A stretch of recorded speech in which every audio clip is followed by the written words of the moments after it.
ಅಸ್ಸಲಾಮು ಅಲೈಕುಂ ವರಹಮತುಲ್ಲಾಹಿ ವಬರಕಾತು. ಅತ್ಯಂತ ಪ್ರೀತಿಯ ಮುಮಿನ್ ಸಹೋದರರೇ, ಧರ್ಮನಿಷ್ಠೆಯುಳ್ಳ ತಾಯಂದಿರು ಮತ್ತು ಸಹೋದರಿಯರೇ, ಇವತ್ತು ನಾವು ಮುಹರ್ರಂ 9ರ ಹಗಲಿನಲ್ಲಿ ಇದ್ದೇವೆ ಮತ್ತು ಅತ್ಯಂತ ಪವಿತ್ರವಾದ ಆಶುರಾ ದಿನದ ಹೊಸ್ತಿಲಿನಲ್ಲಿ ನಿಂತಿದ್ದೇವೆ. ಈ ಪುಣ್ಯ ದಿನದ ಬರ್ಕತ್ತಿನಿಂದ ಆಕಾಶಲೋಕದ ರಹ್ಮತ್ತಿನ ಬಾಗಿಲುಗಳು ತೆರೆದುಕೊಂಡು ಭೂಮಿಗೆ ಅಲ್ಲಾಹನ ಕಾರುಣ್ಯದ ಜೇನುಮಳೆ ಅತಿಶಯವಾಗಿ ಸುರಿಯುತ್ತಿರುವ ಈ ಮಹೋನ್ನತ ಕ್ಷಣದಲ್ಲಿ ನಿಮ್ಮ ಇಡೀ ಬದುಕನ್ನು, ನಿಮ್ಮ ಮನೆಯ ನೆಮ್ಮದಿಯನ್ನು, ನಿಮ್ಮ ಆಯುಷ್ಯವನ್ನು ಮತ್ತು ನಿಮ್ಮ ಇಹಪರ ಲೋಕದ ಸರ್ವ ಯಶಸ್ಸನ್ನು ಕ್ಷಣ ಮಾತ್ರದಲ್ಲಿ ಸುಟ್ಟಿ ಬೂದಿ ಮಾಡಬಲ್ಲ ಇವತ್ತಿನ ದಿನ ನಾವೆಲ್ಲರೂ ಅತ್ಯಂತ ಕಟ್ಟುನಿಟ್ಟಾಗಿ ನಮ್ಮ ಜೀವನದಿಂದ ಕಿತ್ತೆಗೆಯಲು ತೀರ್ಮಾನಿಸಲೇಬೇಕಾದ ಎರಡು ಅತ್ಯಂತ ಭಯಾನಕ, ಗಂಭೀರ ಹಾಗೂ ರಹಸ್ಯ ಮಹಾ ತಪ್ಪುಗಳ ಕುರಿತು ಒಂದು ರೋಮಾಂಚನಕಾರಿ ಮತ್ತು ಕಣ್ಣು ತೆರೆಸುವ ಎಚ್ಚರಿಕೆಯನ್ನು ನೀಡಲು ನಾನು ಬಯಸುತ್ತೇನೆ.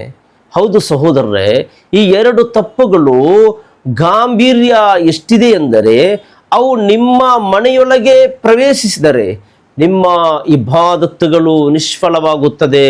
ಅಲ್ಲಾಹನು ಆ ಮನೆಯ ಬರ್ಕತ್ತನ್ನು ಸಂಪೂರ್ಣವಾಗಿ ಕಿತ್ತುಕೊಳ್ಳುತ್ತಾನೆ ಮತ್ತು ಆಯುಷ್ಯವನ್ನು ಕುಂಠಿತಗೊಳಿಸುತ್ತಾನೆ. ಆದರೆ ಇಡೀ ಮಾನವ ಕುಲವೇ ಕಡೆಗಣಿಸುವ ಈ ಎರಡು ವಿಧ್ವಂಸಕ ತಪ್ಪುಗಳು ಯಾವುದು ಮತ್ತು ಅವು ನಮ್ಮನ್ನು ಹೇಗೆ ನಾಶಪಡಿಸುತ್ತವೆ ಎಂಬುದರ ಸಂಪೂರ್ಣ ರಹಸ್ಯವನ್ನು ಕೇಳುಗರಲ್ಲಿ ತಲ್ಲನ ಮೂಡಿಸುವ ರೀತಿಯಲ್ಲಿ ಸವಿವರವಾಗಿ ಹೇಳುತ್ತೇನೆ ಇನ್ಶಾ ಅಲ್ಲಾಹ್.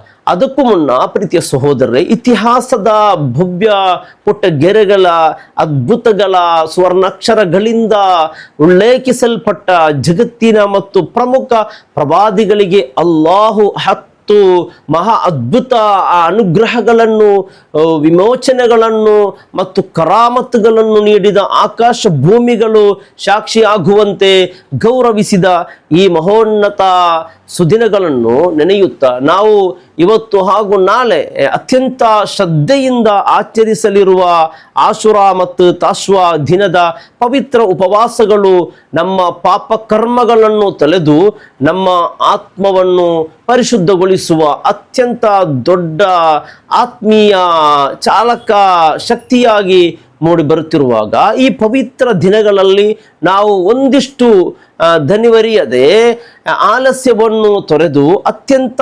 ಜಾಗರೂಕರಾಗಿ ಮತ್ತು ಶ್ರದ್ಧಾ ಭಕ್ತಿಗಳಿಂದ ಪಾಲಿಸಬೇಕಾದ 5 ಪ್ರಮುಖ ಕರ್ತವ್ಯಗಳ ಬಗ್ಗೆ ಅತ್ಯಂತ ಸವಿಸ್ತಾರವಾಗಿ ಮಾತನಾಡೋಣ ಪ್ರೀತಿಯ ಸಹೋದರರೇ. ಅದರ ಮೊದಲನೆಯದು ಮತ್ತು ಅತ್ಯಂತ ಪ್ರಧಾನವಾದ ವಿಷಯವೇನೆಂದರೆ ನಮ್ಮ ಬಾಹ್ಯ ಉಪವಾಸದ ಜೊತೆಗೆ ನಮ್ಮ ಆಂತರಿಕ ಮತ್ತು ಆತ್ಮಿಕ ಉಪವಾಸವನ್ನು ಪೂರ್ಣತೆಗೆ ತಲುಪಿಸುವುದು. ಅಂದರೆ ಕೇವಲ ಅನ್ನ ಪಾನೀಯ ತ್ಯಜಿಸುವುದರಿಂದ ಅಥವಾ ಹಸಿವು ತೃಷೆಯನ್ನು ಸಹಿಸಿಕೊಳ್ಳುವುದರಿಂದ ಮಾತ್ರ ಅಲ್ಲಾಹನ ಸನ್ನಿಧಿಯಲ್ಲಿ ಒಂದು ಉಪವಾಸವು ಪೂರ್ಣವಾಗಿ ಕಬೂಲ್ ಆಗುವುದಿಲ್ಲ. ಬದಲಾಗಿ ನಮ್ಮ ನಾಲಿಗೆಯಿಂದ ಇತರರ ಮನಸ್ಸನ್ನು ನೋಯಿಸುವ, ಪರದೂಷಣೆ, ಚಾಡಿ ಮಾತುಗಳಿಂದ ಸಮಾಜದಲ್ಲಿ ಮತ್ತು ನಮ್ಮ ಕುಟುಂಬಗಳಲ್ಲಿ ಒಡಕು ಮೂಡಿಸುವ, ಏಷಣಿಗಳಿಂದ ಪರರ ಹಕ್ಕುಗಳನ್ನು ಕದಿಯುವ, ಕ್ರೌರ್ಯದಿಂದ ಮತ್ತು ಉಪವಾಸದ ಪುಣ್ಯವನ್ನೆಲ್ಲ ಕ್ಷಣ ಮಾತ್ರದಲ್ಲಿ ಸುಟ್ಟಿ ಬೂದಿ ಮಾಡುವ ಸುಳ್ಳು ವಂಚನೆಗಳಿಂದ ಸಂಪೂರ್ಣವಾಗಿ ದೂರವಿದ್ದು ನಮ್ಮ ಕಣ್ಣು, ಕಿವಿ, ಹಸ್ತ ಹಾಗೂ ಆಂತರ್ಯದ ಪ್ರತಿಯೊಂದು ಭಾವನೆಗಳನ್ನು ಅಲ್ಲಾಹನ ಇಷ್ಟಕ್ಕೆ ತಕ್ಕಂತೆ ಕಾಯ್ದುಕೊಂಡು ನಮ್ಮ ಆತ್ಮೀಯ ಚೈತನ್ಯವನ್ನು ಉತ್ತುಂಗಕ್ಕೆ ಕೊಂಡೊಯ್ಯಲು ನಮಗೆ ಸಾಧ್ಯವಾಗಬೇಕು.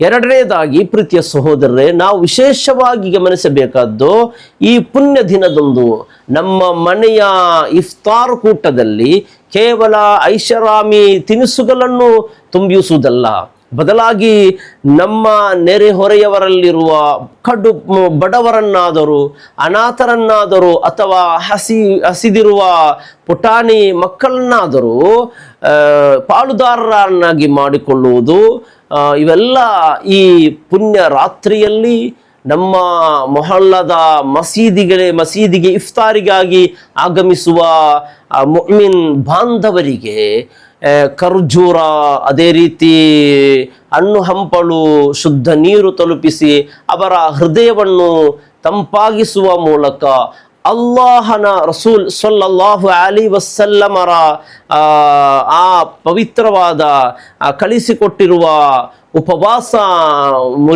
ಮುರಿದವನಿಗೆ ಸಿಗುವ ಮಹತ್ತರವಾದ ಮತ್ತು ದೊಡ್ಡ ಪ್ರತಿಫಲ ಸಿಗುವ ನಮ್ಮ ಆ ಪ್ರತಿಫಲವನ್ನು ನಮ್ಮದಾಗಿಸಿಕೊಳ್ಳುವುದಕ್ಕೆ ನಾವು ಮರೆಯಬಾರದು. ಮೂರನೇದಾಗಿ ಇಸ್ಲಾಮಿನ ಮಹಾತ್ಮರು ನಮಗೆ ಸ್ಪಷ್ಟವಾಗಿ ಕಲಿಸಿಕೊಟ್ಟಂತಹ ಈ ಅಮೂಲ್ಯ ದಿನಗಳಲ್ಲಿ ನಮ್ಮ ಕುಟುಂಬದ ಸದಸ್ಯರಿಗೆ, ಆಶ್ರಿತರಿಗೆ, ಮಕ್ಕಳಿಗೆ ಹಾಗೂ ತಾಯಂದಿರಿಗೆ ಆಹಾರ, ವಸ್ತ್ರ ಮತ್ತು ದೈನಂದಿನ ಅಗತ್ಯ ವಸ್ತುಗಳಲ್ಲಿ ಎಂದಿಗಿಂತಲೂ ಹೆಚ್ಚಿನ ಉದಾರತೆಯನ್ನು, ಪ್ರೀತಿಯನ್ನು ಹಾಗೂ ವಿಶಾಲತೆಯನ್ನು ತೋರಿಸುವುದು ಮತ್ತು ಉತ್ತಮವಾದ ಆಹಾರವನ್ನು ಪ್ರೀತಿಯಿಂದ ಉಣಬಡಿಸುವುದು. ಯಾಕಂದರೆ ಯಾರು ಆಶುರಾ ದಿನದಂದು ತನ್ನ ಕುಟುಂಬಕ್ಕಾಗಿ ಉದಾರತವಾಗಿ ಮತ್ತು ಪ್ರಸನ್ನ ಚಿತ್ತದಿಂದ ಖರ್ಚು ಮಾಡುತ್ತಾರೋ ಅಲ್ಲಾಹು ಆ ವರ್ಷದ ಪೂರ್ತಿ ಅವರ ಜೀವನದಲ್ಲಿ, ಅವರ ವ್ಯಾಪಾರಗಳಲ್ಲಿ ಮತ್ತು ಅವರ ಒಟ್ಟಾರೆ ಜೀವನದಲ್ಲಿ ಬರ್ಕತ್ತು ಮತ್ತಷ್ಟು ಐಶ್ವರ್ಯವನ್ನು ಕರುಣಿಸುತ್ತಾನೆ ಎಂಬುದು ಪ್ರವಾದಿ ವಚನಗಳಿಂದ ದೃಢಪಟ್ಟಿದೆ. ನಾಲ್ಕನೆಯ ವಿಷಯ, ಈ ಹಗಲು ರಾತ್ರಿಗಳಲ್ಲಿ ನಾಳೆಯ ಆಶುರಾ ಉಪವಾಸಕ್ಕೆ ನಮ್ಮ ಮನಸ್ಸನ್ನು ಸಂಪೂರ್ಣವಾಗಿ ಸಿದ್ಧಗೊಳಿಸುವುದು ಮತ್ತು ರಂಜಾನ್ ಮಾಸದಲ್ಲಿ ಅನಿವಾರ್ಯ ಕಾರಣಗಳಿಂದ ತಪ್ಪಿ ಹೋದ ಉಪವಾಸಗಳ ಕಲಾ ತೀರಿಸುವ ನಿಯತ್ತಿನೊಂದಿಗೆ ಮುಹರ್ರಂ ಮಾಸದ ಹಾಗೂ ಆಶುರಾ ದಿನದ ಸುನ್ನತ್ ಉಪವಾಸಗಳ ನಿಯತ್ತನ್ನು ಕೂಡ ನಮ್ಮ ಹೃದಯದಲ್ಲಿ ಜೋಡಿಸಿಟ್ಟುಕೊಳ್ಳುವುದನ್ನು ನೆನಪಿಡಿ. ಇಂದು ಯಾವುದೇ ಅನಾರೋಗ್ಯದ ಕಾರಣದಿಂದ ಅಥವಾ ಶಾರೀರಿಕ ಪ್ರಕೃತಿಯ ಕಾರಣದಿಂದ ಉಪವಾಸ ಆಚರಿಸಲು ಸಾಧ್ಯವಾಗದ ಪ್ರೀತಿಯ ತಾಯಂದಿರು ಮತ್ತು ಸಹೋದರಿಯರು ಇದ್ದರೆ ಧೃತಿಗೆಡಬೇಡಿ. ನಾಳೆ ಮೊಹರ್ರಂ 10 ಮತ್ತು ಮುಂಬರುವ ದಿನಗಳಲ್ಲಿ ಉಪವಾಸ ಇಟ್ಟುಕೊಳ್ಳುವ ಮೂಲಕ ಆ ಮಹತ್ತರವಾದ ಆತ್ಮೀಯ ಪ್ರತಿಫಲವನ್ನು ನೀವು ಪಡೆದುಕೊಳ್ಳಬಹುದು. ಐದನೇ ವಿಷಯ, ಈ ಹಗಲು ರಾತ್ರಿಗಳಲ್ಲಿ ನಮ್ಮ ನಾಲಿಗೆಯನ್ನು ಅಲ್ಲಾಹನ ಜಿಕ್ರ್ ಹಾಗೂ ಆತನ ಹಬೀಬ್ ಸಲ್ಲಲ್ಲಾಹು ಅಲೈಹಿ ವಸಲ್ಲಮರ ಮೇಲಿನ ಸ್ವಲಾತ್ಗಳಿಂದ ಸದಾ ತೇವಗಿಟ್ಟುಕೊಳ್ಳುವುದು. ಯಾಕಂದರೆ ಮಹಾ ಪ್ರವಾಹದ ಭೀತಿಯಿಂದ ನೂಹ್ ನಬಿಯವರ ನೌಕೆಯು ಜೂದ್ ಪರ್ವತದ ಮೇಲೆ ಸುರಕ್ಷಿತವಾಗಿ ನಿಂತದ್ದು, ಆದಮ್ ನಬಿ ಅವರ ತೋಬವನ್ನು ಅಲ್ಲಾಹು ಸ್ವೀಕರಿಸಿದ್ದು, ಇಬ್ರಾಹಿಂ ನಬಿಯವರನ್ನು ನಮ್ರೂದನ ದಗಿಸುವ ಅಗ್ನಿ ಕುಂಡದಿಂದ ರಕ್ಷಿಸಿದ್ದು, ಯೂಸುಫ್ ನಬಿ ಅವರನ್ನು ಕಾರಾಗೃಹದ ಕತ್ತಲೆಯಿಂದ ಮುಕ್ತಿಗೊಳಿಸಿದ್ದು, ಅಯ್ಯೂಬ್ ನಬಿಯವರ ದೀರ್ಘಕಾಲ ಕಠಿಣ ರೋಗವನ್ನು ಗುಣಪಡಿಸಿದ್ದು ಹಾಗೂ ಮೂಸಾ ನಬಿಯವರನ್ನು ಮತ್ತು ಇಸ್ರಾಯೇಲ್ ಸಂತತಿಯನ್ನು ಕ್ರೂರ ಫಿರ್ಔನ್ ಸೈನ್ಯದ ಕೈಯಿಂದ ಅಲ್ಲಾಹನು ಕೆಂಪು ಸಮುದ್ರವನ್ನು ಸೀಳಿ ರಕ್ಷಿಸಿದ ಭವ್ಯ ಇತಿಹಾಸವನ್ನು ನೆನಪಿಸುವ ಈ ಪವಿತ್ರ ದಿನಗಳಲ್ಲಿ ನಾವು ಹೇಳುವ ಒಂದು ಸಲಾತಿಗೆ ಅಲ್ಲಾಹನು 10 ಪಾಪಗಳನ್ನು ಮನ್ನಿಸಿ 10 ಪುಣ್ಯಗಳನ್ನು ಬರೆದು 10 ಅಂತಸ್ತುಗಳನ್ನು ಎತ್ತರಿಸುವಾಗ ಆ 10 ಎಂಬುದು ಅಲ್ಲಾಹನ ಇಷ್ಟದಂತೆ ಕೋಟ್ಯಾಂತರ ಪಟ್ಟಾಗಿ ವರ್ಧಿಸುವುದು ನಿಶ್ಚಿತ. ನೋಡಿ, ಆದ್ದರಿಂದ ಈ ಸಮಯದಲ್ಲಿ ಸೂರಾ ತೌಬದ ಕೊನೆಯ 2 ಆಪತ್ ಬಾಂಧವ ಆಯತ್ತುಗಳಾದ ಲಕದ್ ಜಾಅಕುಂ ರಸೂಲುಂ ಮಿನ್ ಅನ್ಫುಸಿಕುಂ ಅಜೀಜುನ್ ಅಲೈಹಿ ಮಾ ಅನಿತ್ತುಂ ಹರೀಸುಂ ಅಲೈಕುಂ ಬಿಲ್ ಮುಅ್ಮಿನೀನ ರೌಫುರ್ ರಹೀಂ ಫೈನ್ ತವಲ್ಲೌ. ಆ 2 ಆಯತ್ತುಗಳಿದೆಯಲ್ಲ, ಆ 2 ಆಯತ್ತುಗಳು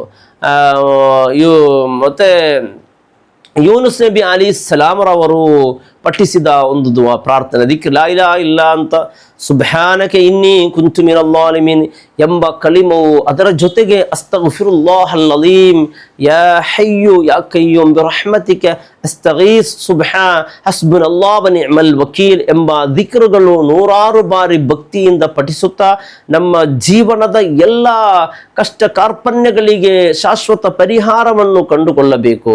ತದನಂತರ ನಮ್ಮ ಜೀವನದಲ್ಲಿ ವರ್ಷಗಳಿಂದ ಮನೆ ಮಾಡಿಕೊಂಡಿರುವ ಕೌಟುಂಬಿಕ ಕಲಹಗಳನ್ನು, ಅಣ್ಣ ತಮ್ಮಂದಿರ ಮುನಿಸುಗಳು, ನೆರೆಹೊರೆಯವರ ನಡುವಿನ ಅಹಂಕಾರದ ಗೋಡೆಗಳನ್ನು ಈ ಪವಿತ್ರ ದಿನದ ಬರ್ಕತ್ತಿನಿಂದ ಸಂಪೂರ್ಣವಾಗಿ ಕೊನೆಗಾಣಿಸಿ ಮಗರಿಬ್ ನಮಾಜ್ ಮುಂಚೆ ಆ ಅಮೂಲ್ಯವಾದ ಸಮಯದಲ್ಲಿ 2 ಕೈಗಳನ್ನು ಅಲ್ಲಾಹನೆಡೆಗೆ ಎತ್ತಿ ಕಣ್ಣೀರಿಡುತ್ತಾ ಅಲ್ಲಾಹನಲ್ಲಿ ಅತ್ಯಂತ ಶ್ರದ್ಧೆಯಿಂದ ಪ್ರಾರ್ಥಿಸಬೇಕು.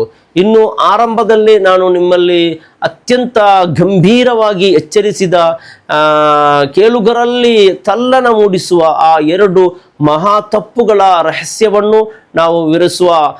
ಹೌದು ಸಹೋದರರೇ, ಆಯುಷ್ಯವನ್ನು ಕರಗಿಸಿ ಇಡೀ ಕುಟುಂಬವನ್ನು ದಾರಿದ್ರ್ಯದ ಕೂಪಕ್ಕೆ ದೂಡುವ ಆ 2 ಘೋರ ತಪ್ಪುಗಳಲ್ಲಿ ಮೊದಲನೆಯದು ಹರಾಮ್ ಆದ ಸಂಪಾದನೆಯಾಗಿದೆ. ಅಂದರೆ ಬಡ್ಡಿ, ಲಂಚ, ವಂಚನೆ, ಲಾಟರಿ ಅಥವಾ ಅಕ್ರಮ ಮಾರ್ಗಗಳ ಮೂಲಕ ನಮ್ಮ ಮನೆಗೆ ಬರುವ ದನಕಣಗಳು ನಮ್ಮ ಇಬಾದತ್ತುಗಳನ್ನು ಅಲ್ಲಾಹನ ಸನ್ನಿಧಿಯಲ್ಲಿ ಸಂಪೂರ್ಣವಾಗಿ ತಿರಸ್ಕರಿಸಿಕೊಳ್ಳುತ್ತದೆ. ಯಾಕಂದರೆ ಪ್ರವಾದಿ ಸಲ್ಲಲ್ಲಾಹು ಅಲೈಹಿ ವಸಲ್ಲಂ ಅವರು ಕಟ್ಟುನಿಟ್ಟಾಗಿ ಹೇಳಿದ್ದಾರೆ, ಯಾ ಅಯ್ಯುಹನ್ನಾಸ್ ಕುಲು ಮಿಮ್ಮ ಫಿಲ್ ಅರ್ದಿ ಹಲಾಲನ್ ತಯ್ಯಿಬನ್ ವಲಾ ತತ್ತಬಿಯು ಖುತುವಾತಿಶ್ ಶೈತಾನ್.